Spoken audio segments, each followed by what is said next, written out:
Episode of the Ryan and Goodman podcast. I'm Jeff Goodman. He's Bob Ryan, and Bob, we've got a lot to talk about. We got a lot to talk about. A busy trade deadline for the NBA and the Sweet 16 and Elite Eight upon us here in Indianapolis. And where do you want to start? You want to start with the biggest move of the trade deadline or non-move? The second biggest non-move was Lonzo's not going anywhere yet. Right? Yeah. Okay. What do you mean yet? Gee, I don't know. Go somewhere. They already got the ticker tape parade ready in New York for when he shows up. That's what they're being led to believe by the hyperactive New York media. So hyperventilating New York media. My friends of mine, no problem. But the biggest, first of all, 44 players. Wow. The most in 30 years. That's crazy. 23 teams involved. So it was an incredibly busy day for the league's front office, secretarial staff or whatever. Especially down there in Orlando, right? Can you imagine all the, people don't understand these trades got to be approved. There's contracts get looked over. There's all kinds of dreary paperwork that only a police department could relate to, right? That goes along with. So it's a very busy day in New York. I can tell you that. But you do have, we can start with either or. Okay. Victor Oladipo was the subject of much discussion. That's the biggest move. And we knew he was going to go somewhere that Houston, and he goes to Miami. And for a player who wasn't playing, for an expiring contract guy who I think he's going to be sought by other people too, Olynyk, Avery Bradley, who's not been able to play much this year. Right. And swapping rights in the 2022 first round draft picks thing, and to Miami. And I'm gonna ask you, do you think this moves Miami closer up the ladder in the Eastern pecking order? It gives them a shot. I would say it's worth rolling the dice on.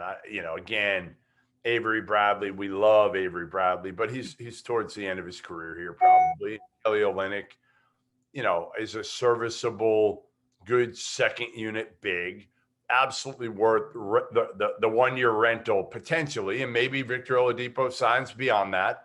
But I think you got two killer wings now in Jimmy Butler and Victor Oladipo that are tough, that can guard, that are going to fight you.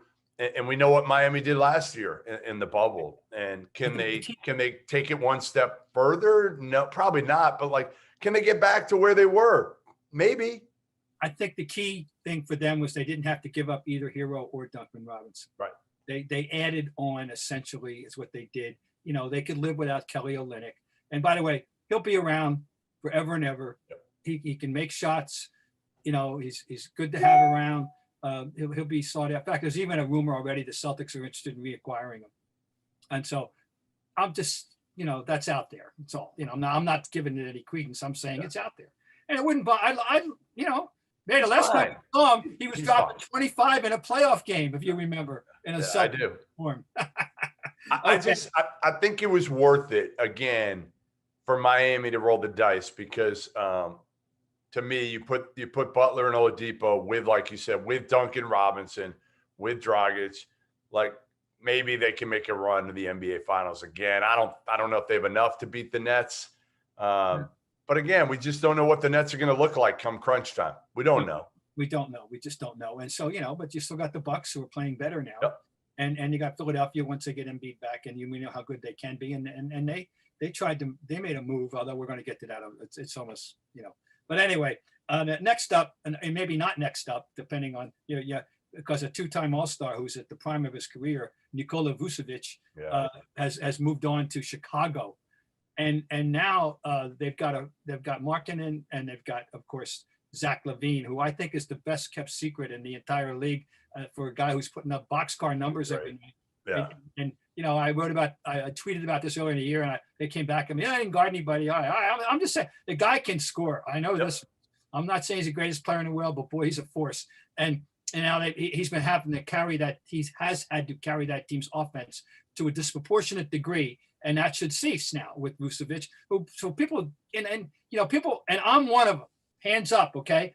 Get my Middle European big men are often hard to distinguish. In fact, I was thinking about writing a column about this, and I think it's fun, your Jokic and your Vucevic and your Nurkic, Nurkic, right? And Valanciunas, Anyway, this guy happens to be a Montenegrin. And everybody, by the way, they said it's a very beautiful vacation spot. I mean, wondering Montenegro. Okay, he's in Montenegro. You know who we can distinguish easy? Darko Milicic. All right. Yes, the albatross that hung around Joe Dumars' neck for an entire career. Okay. For people who don't know, he's currently averaging. I got him right here. He's currently averaging. 24 points a game. He's averaged over the last 3 years, 21 and 11. Yeah.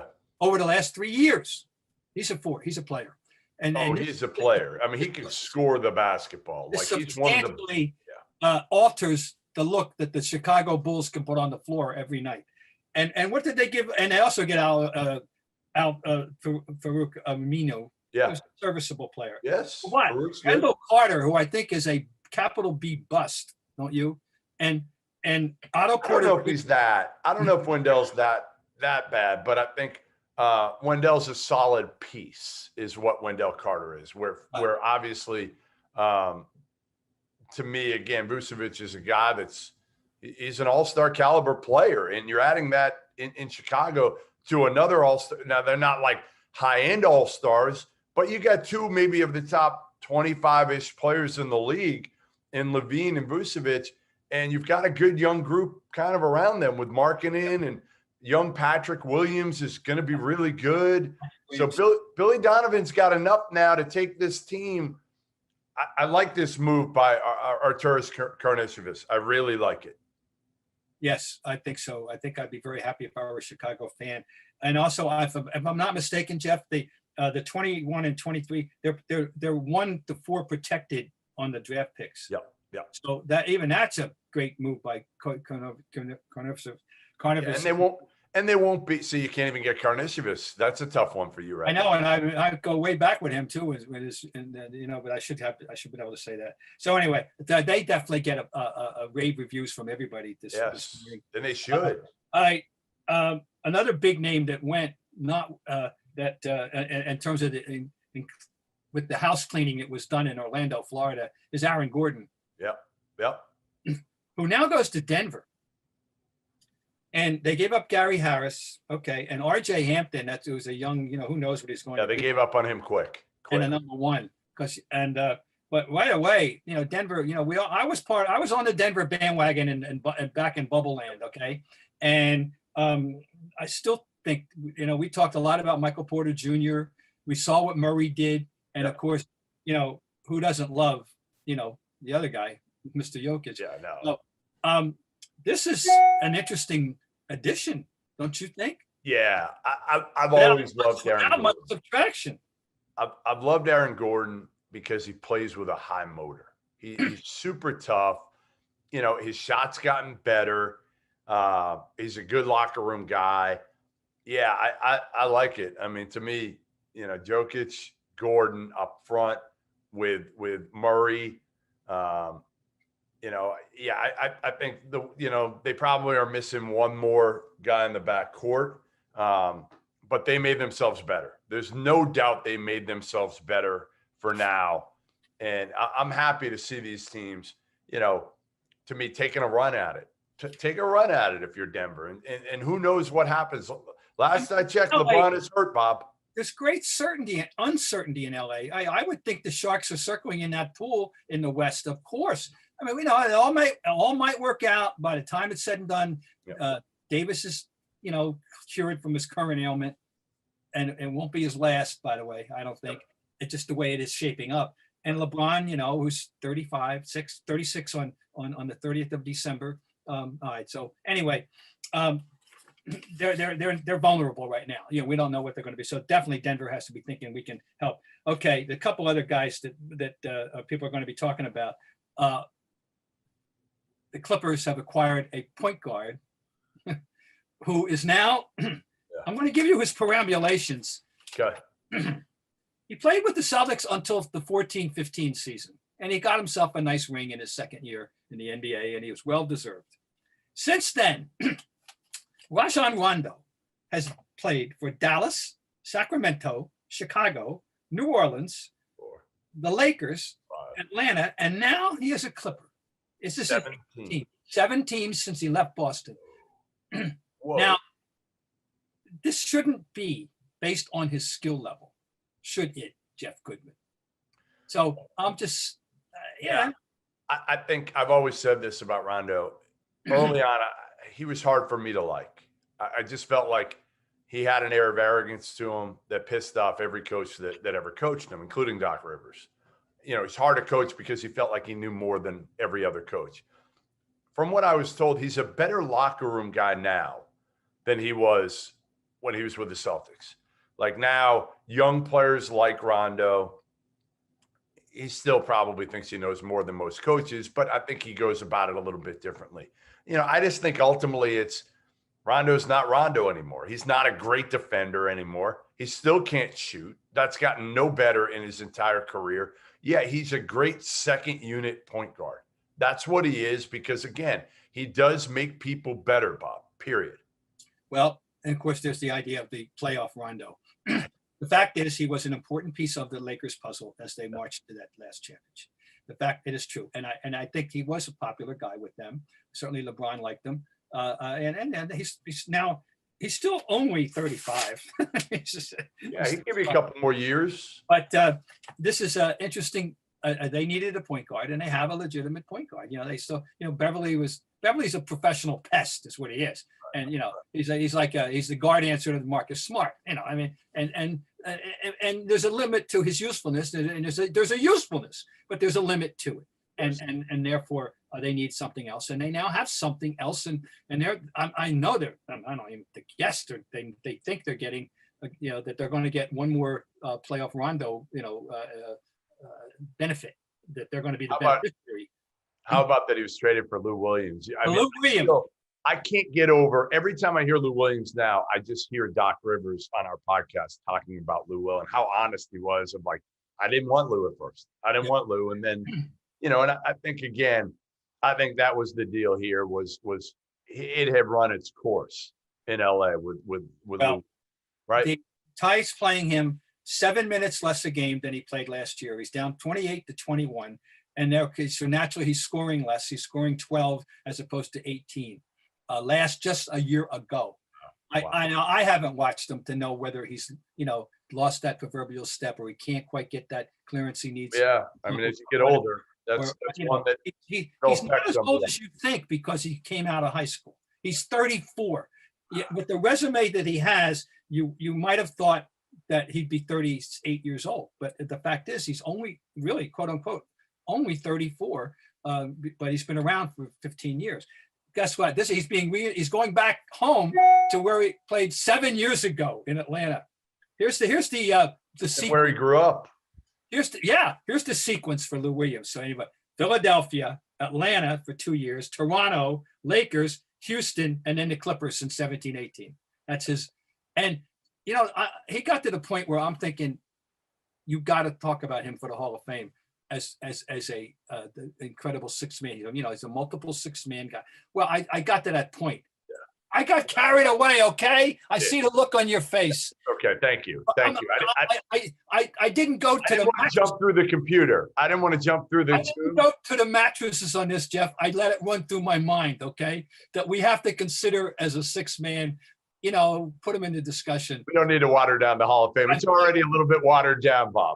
I've taken a deep breath. Okay. All right. I'm fine. And I'm sober. I'm fine. Don't worry. Okay. But that thought just kind of raced through my mind. Okay. What else happened? Was there anything else of note other than Kyle Lowry staying in Toronto? I think a team that, they're in what I call the dangerous category. They were there last year and they're back to where they were out there in the far Northwest. Our Northwest outpost, which it should be Seattle. That's another story. Right. It's Portland, Oregon. Norman Powell for Gary Trent Jr. I'll take that swap. And hey, by the way, the backcourts were united. They're back up scoring 58, 60 points a night again. Those guys. You know, Guys, man, I mean, they're they had 57 last night, I think. McCollum had 32, and the other guy had 25, Lillard, something like that. You know, they're capable of dropping 60 on you any given night. they are. They got another. You know, he said Norman Powell had a breakthrough year last year. Had a breakthrough. You know, and I think that's a nice move. Okay, and as I'm borrowing this, I can't take credit. Somebody on ESPN when I was watching, I'd love to give him. I'd like to give him credit. I don't know who said it, but they said it can't be a trading day without George Hill going somewhere. Here's George Hill's career, folks. First of all, he's 34. All right, go ahead. I'm going to count them. San Antonio. Yeah. Indiana. Yeah. Utah. Yeah. Sacramento. Cleveland. Milwaukee. OKC, and now, ladies and gentlemen, the city of brotherly love. Who holds the record? Hey, Bob, do we know who holds the record for playing for the most NBA franchises? No, I used to know. I know I used to know all the baseball things, and we all know who's the. You know, I don't, and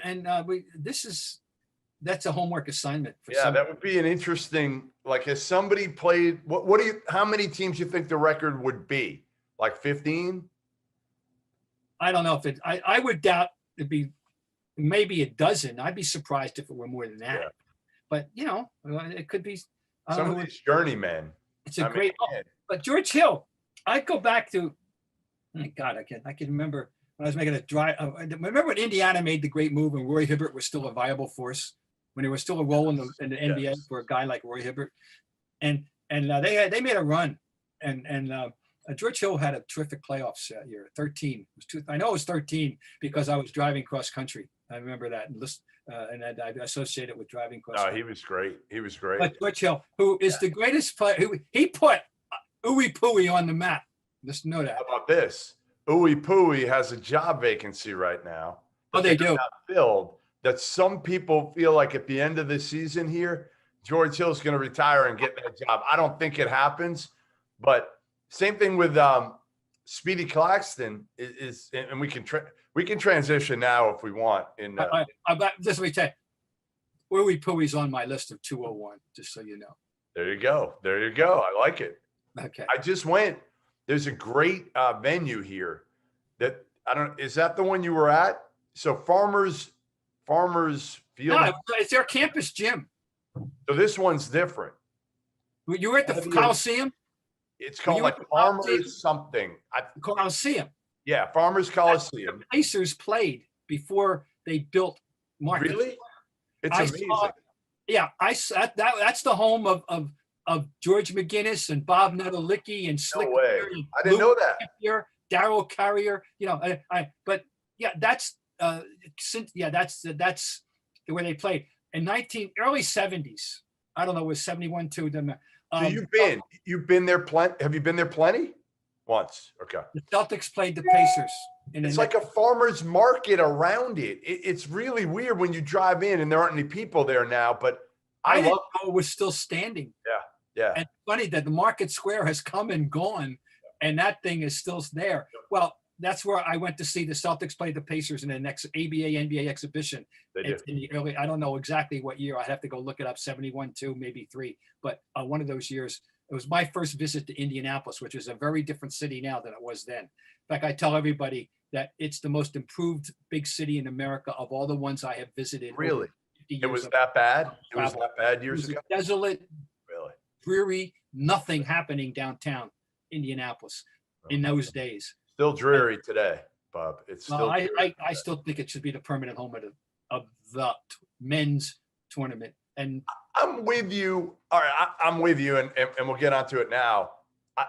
It's just so different right now. It's hard for me to evaluate it because obviously we don't have full capacity fans, so there's no real feel with the tournament yet. Yeah, now, that may change with the Final Four because then you're going to have 25% of. It's not going to be what it ought to be, and there's no possibility that buzz that permeates that city when we have a normal Final Four. And thank God they're in the rotation, and I hope I certainly am around to get back. I intend to get back on the road next year and go to the net, which is you better be back. You better be back next year. Which is New Orleans, and that I'm always in favor of anything that goes on in New Orleans.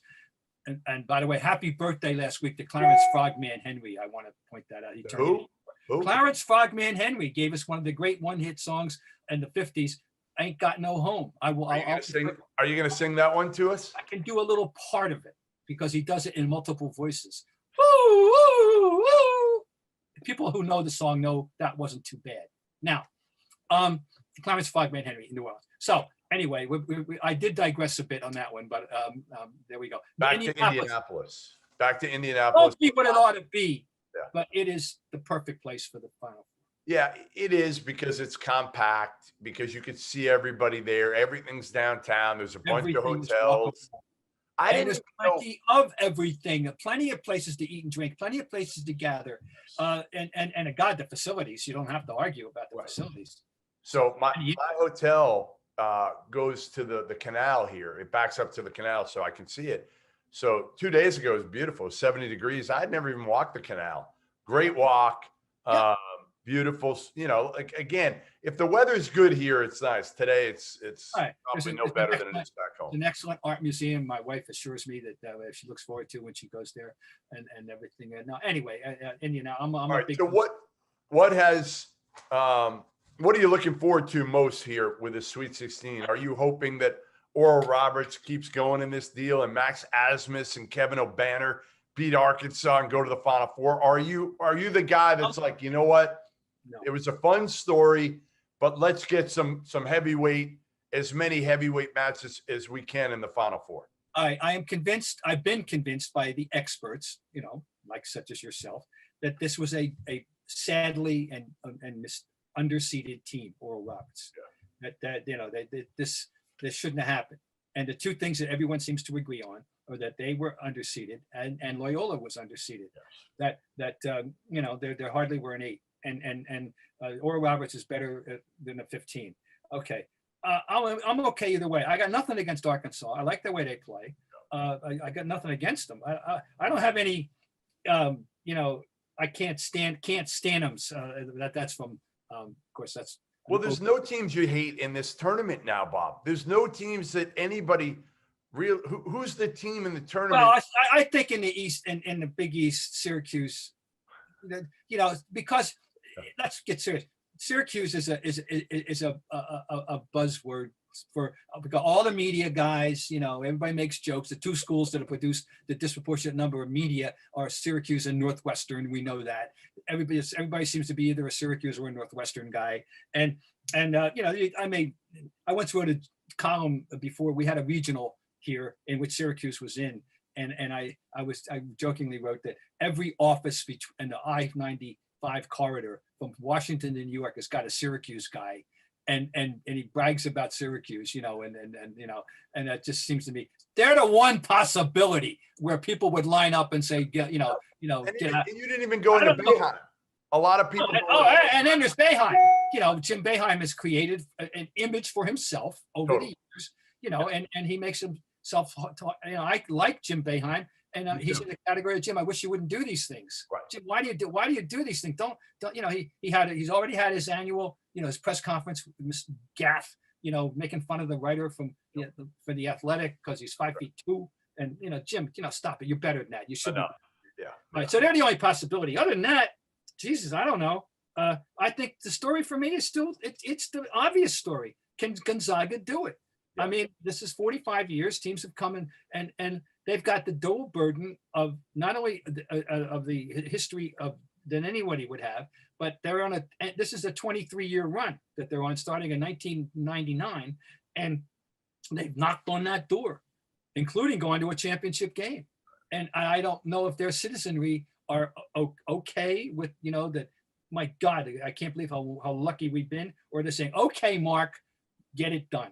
Okay, guys, get it done. These kids, and is the pressure going to mount with each game?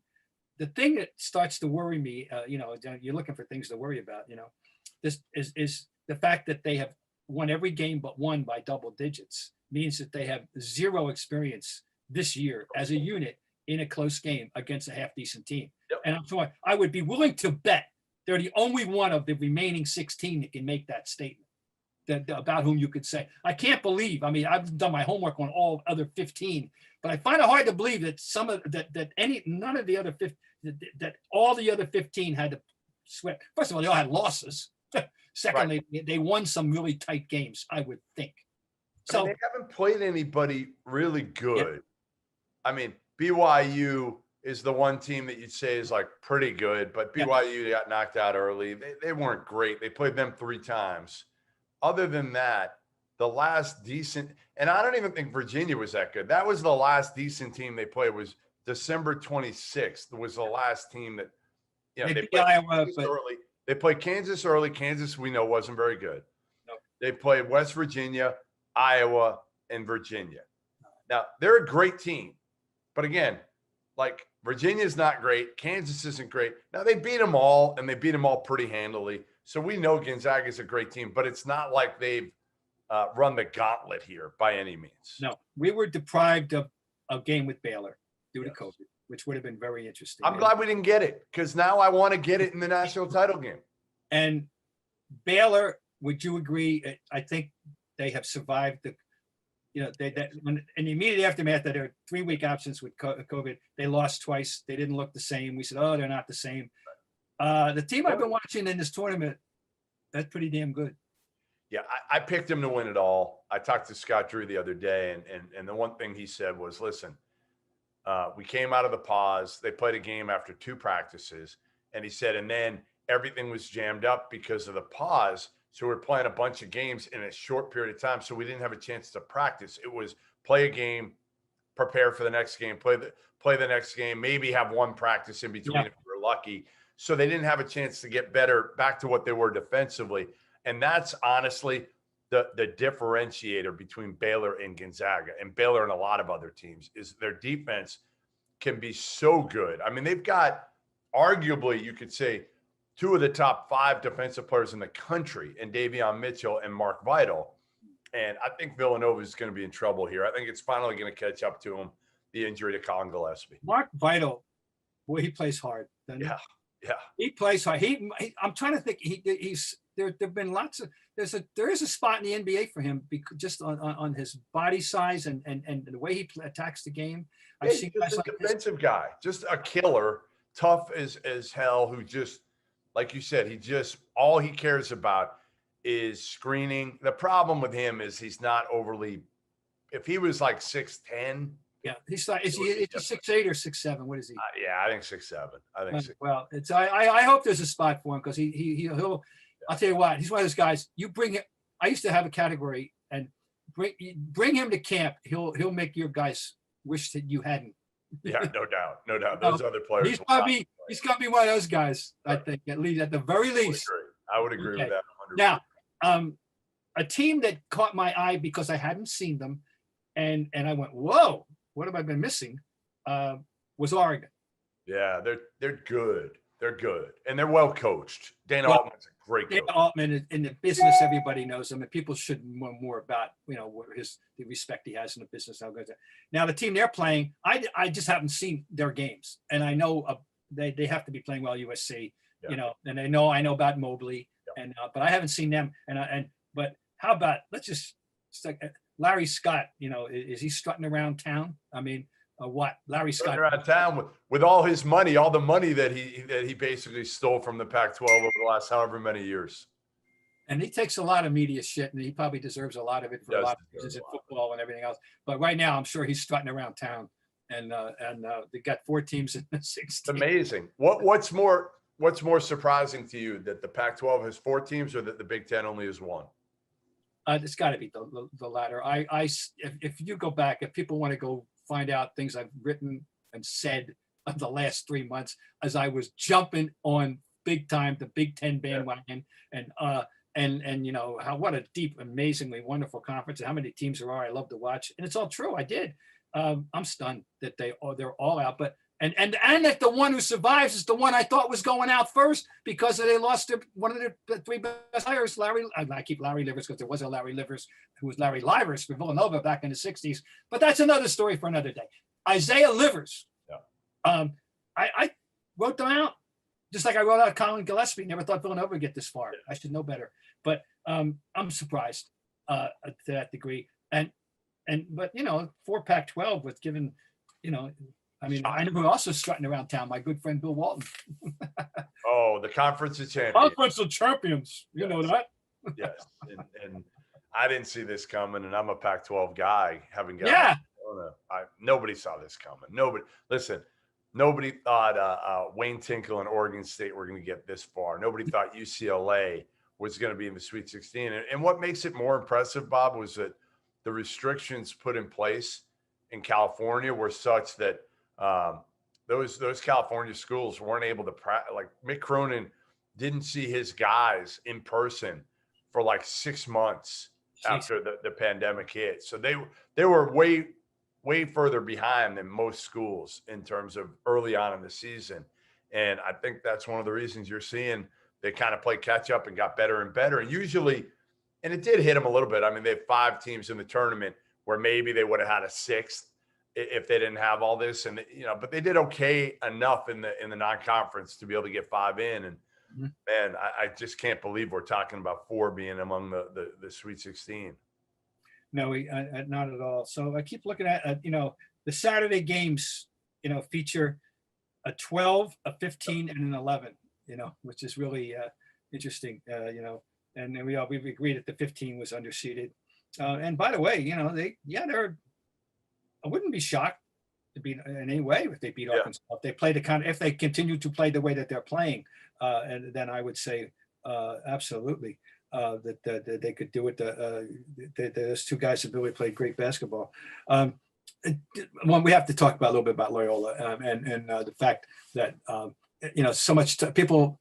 I'm president or I'm a member. I'm on the board of directors at the Cameron Cutwig fan club, as you well know. But what really jumped out at me in the last time, again, that Illinois game was Williamson and Kennedy. They got legitimate athletes.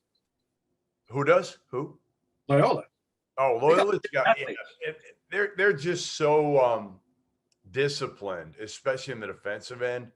They got guys who can make shots. The big kid Krutwig is tremendous. He's just so skilled. A veteran who obviously played in the Final Four 3 years ago. You give Creighton any shot? Yeah, I give him a shot. I mean, listen, they got a local kid who's one of the best point guards in the country, and Marcus Zagorowski from Hamilton, Mass. They've got one of the best shooters in the country in Mitch Ballock, who could match if Greg McDermott ever got him to shoot more, he could literally match Corey Kispert bucket for bucket from 3. So you're talking Suggs Zagorowski, Kispert Ballock.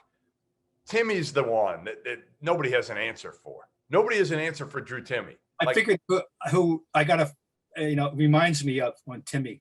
Go ahead. The young Paul Gasol. That's a good one. That's actually a really good one. I like that. Yeah, I mean, that's his skill set. He's a skilled, there's talented big men, there's aggressive big men, but even in the NBA, there's different categories of it.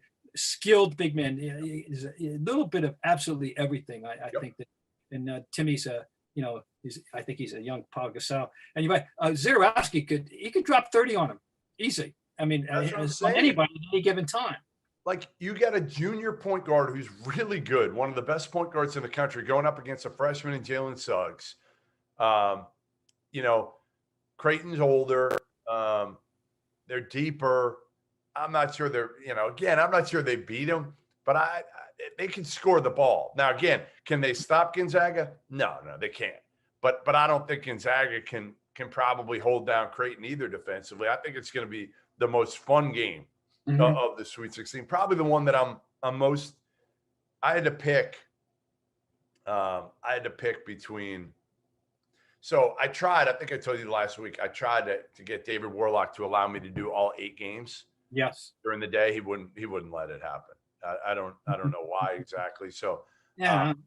So I've tried now for the Sweet 16, which would be harder to do, to be honest, to let me cover all 4 on Saturday and Sunday. It's hard because they're backed up. So I probably couldn't do you can't do full all 4. They're about Hinkle to Bankers Life is about 15 minutes away. Yeah. So I've missed like the first part of whatever, first part of the first half at each game. But it would be fun to do. It'd be really fun to do, Bob, if I could pull it off. So I'm waiting to hear back from Warlock whether he's going to allow me to do that or not. But, to me, I think the best game of the tourney for me on, if you're looking through, I picked Villanova, Baylor, and Syracuse, Houston. Those two over Oregon State, Loyola, and Oral Roberts, Arkansas. As much as I want to be there for the Oral Roberts game, I just felt like the Villanova, Baylor, and the Syracuse, Houston were probably better games. Yeah, I agree with you. And then Sunday, I went with these. This was tougher. So you either can go Florida State, Michigan, and UCLA, Alabama, or Creighton, Gonzaga, and Oregon, USC. I went Creighton, Gonzaga, and Oregon, USC. Yeah, you want to be there if Creighton goes down. Right. Really. You have to look at that. Journalistically speaking, you have to. You got to be there. That was my take. That was my take. Is that's going to become the story now. Like it really hasn't the undefeated season. It really hasn't been a huge story, but it will be if they get to the Final Four. Yeah, I would. I can't imagine. I still think that's a rather obvious one to me. So yeah, I think you're making good choices there. But hey, they're all fun choices. I'm glad you're lucky to be there. I think in this circumstance, and I always just love this time of year. It'll be fun. It'll be fun. Can't wait. And we will see you guys next week. Yeah. The Ryan and Goodman podcast. Thanks for joining us. Make sure you subscribe wherever you listen to wherever you